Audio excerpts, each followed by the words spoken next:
What's up, you guys? I just want to make this video very quick. The Seahawks-Falcons game is on.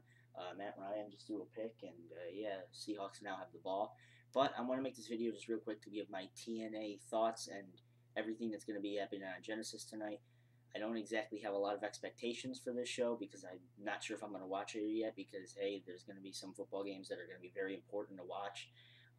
So there's that, and plus I got to get back on Skype because I have some business to talk with some of my friends and everything. So I just want to get this video out of the way and done, and let me hear your thoughts and everything. By the way, thank you guys so much for all of the nice comments and everything that I got on my last video. I did get one about my face. I'm sorry, I don't really find a problem with this all. I mean, okay, do have some acne, but if you can deal with that and keep my video on in the background, just listen to what I have to say, that'd be great. I'm one of those reviewers, not exactly one of the entertainers or, hey, blah, blah, blah, blah, blah, but it's very contradictive because my name is Perry the Entertainer, so Perry's the reviewer, I guess, whatever, it doesn't matter. Anyway, these are going to be your preview and predictions video for TNA Genesis 2013, and let's just get down right to it because I want to make this video very quick. Daniels and James Storm is going to start off the show.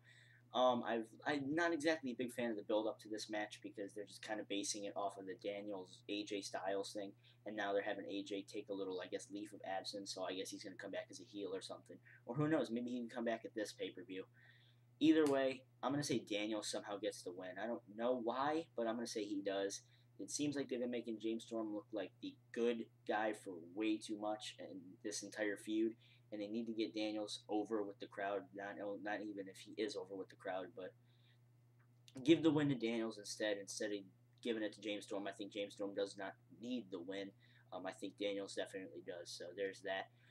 Sting versus the Doc, or Luke Gallows from the Aces and Eights. We just found out that Mike Knox is also part of the Aces and Eights, so there's that. Sting and Doc, I don't expect Sting to lose his first match back. Well, second, if you want to count his squash match that he had with Mike Knox on this past episode of Impact.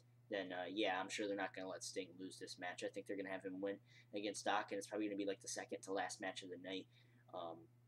Knowing how valuable this match is to TNA and how valuable Sting is to TNA, I'm sure they're going to make this match probably the second to last match of the night besides the World Heavyweight Championship match. Devon versus Joseph Park. Don't expect a lot out of this match. I say somehow Joseph Park gets the win. He's going to go all abyss on them like he did with Bully Ray earlier on last year when they had that big hardcore match or something on Impact, and Joseph Park just kind of blew up and hit Bully Ray with the Black Hole Slam and kind of just went all abyss on him. So I'm sure that's probably what's going to happen here. He's going to give Devon a fight, but then he's going to get the win in the end. I can predict a lot of faces just going over tonight. I really can. The number one contenders gauntlet match for I'm guessing it's the Knockouts title number one contenders match. Gail, Kim, ODB, Tessmacher, Mickie James, and Velvet Sky. They're going to give it to Velvet Sky. I really don't understand why they're not. I mean, the only one that could possibly get it is Mickie James. Miss Tessmacher, they just basically buried her over the last number of weeks. ODB's just been done. I mean, really, why? And then Gail Kim's just been done, too, because TNA just hasn't been doing anything with their knockouts. That's basically all they do. All they use is Tara, and that's pretty much it. That's all they use is her. She's like the freaking face of the knockouts division. But then again, you think about who their head is. Yeah, like the president of the knockouts right now.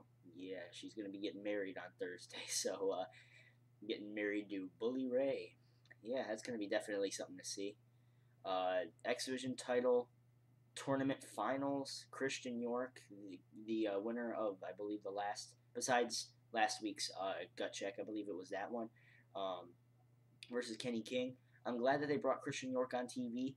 He is pretty good. But knowing how much TNA's been pushing Kenny King over the last month, I'm sure they're going to give it to Kenny King here, and he's going to walk into his match with RVD, which is actually the next match on my little list here. If everything goes as planned, how I said it, it's going to be the X Division title, Kenny King versus RVD, and honestly, they're going to give it to Kenny King. They should, because I don't understand why RVD's even holding the belt in the first place. I really don't. I felt they should have just kept the belt on Zema Ion and then had Jesse Sorensen come back and take the title from him, but Zema Ion's just been done. he's just been done. There's no point. I think they're finally going to give the title to Kenny King.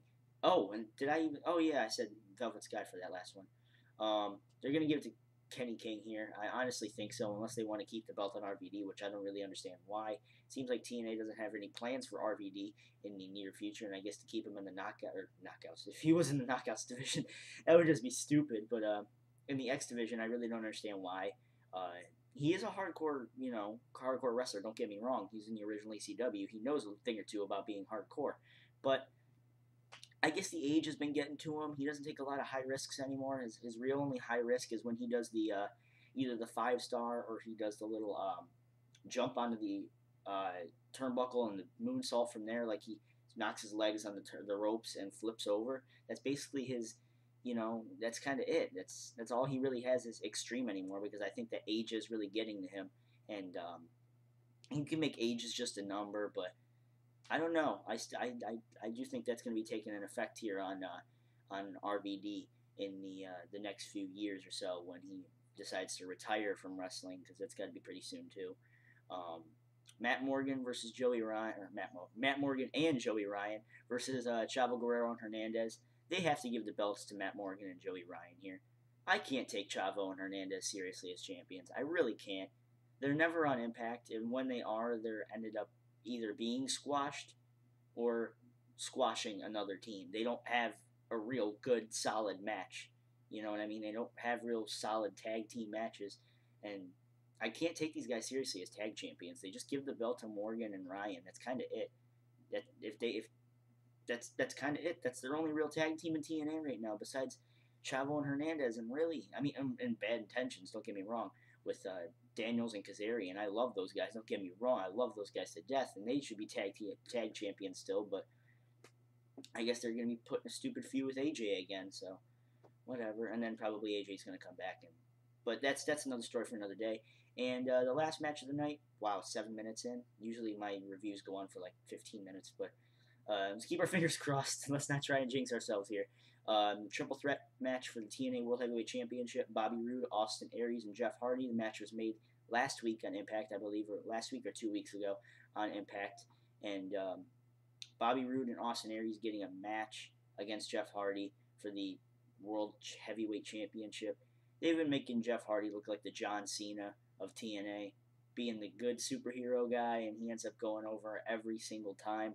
And I don't think this pay-per-view is going to be any different. They're going to keep the belt on Hardy. And another reason that I say they're going to keep the belt on Hardy is because I've been predicting a lot of heels to win. So, for example, Kenny King winning the X Division Championship, Matt Morgan and Joey Ryan winning the tag titles. Tara is the Knockouts champion. Doesn't look like she's going to be defending tonight. But they need to keep that belt on Hardy to keep the face balance, I guess, in the tag or the title picture.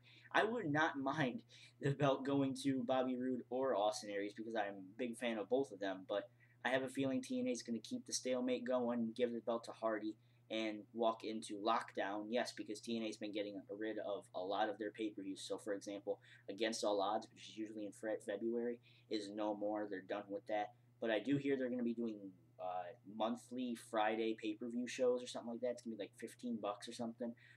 They've already done a lot of them, and for example, the 6-sided ring is going to be coming back. A lot of old wrestlers that everyone likes, including everyone's favorite, the Maple Leaf Muscle, P.D. Williams, will be coming back to TNA and wrestle for them. It's going to be very nice, very, I think I'll check it out maybe next month, because I think that's when it's going to start. And I'll check it out. I might review it. I don't know. I have not looked at the spoilers because they already taped them. I have not looked at the spoilers at all, but to each his own. What just happened? Oh, Falcons just got a touchdown, so they're leading 10-3, so, or 10-3, 10-0, I'm sorry. And yeah, I think that's about it for Genesis tonight. Live coverage will be on WrestleNews.com, and plus, if you haven't known already, like my last video, I am writing for a wrestling site, so I'll keep the link in the description. Follow me on Twitter at the PTE Show just to find out exactly what's going on and everything in the world of wrestling and everything. I'm definitely probably going to be tweeting about it tonight. And yeah, I think we'll just leave it at that. Before the 10-minute mark, I am out. Perry the Entertainer signing out. Peace out. Thank you guys for watching very much.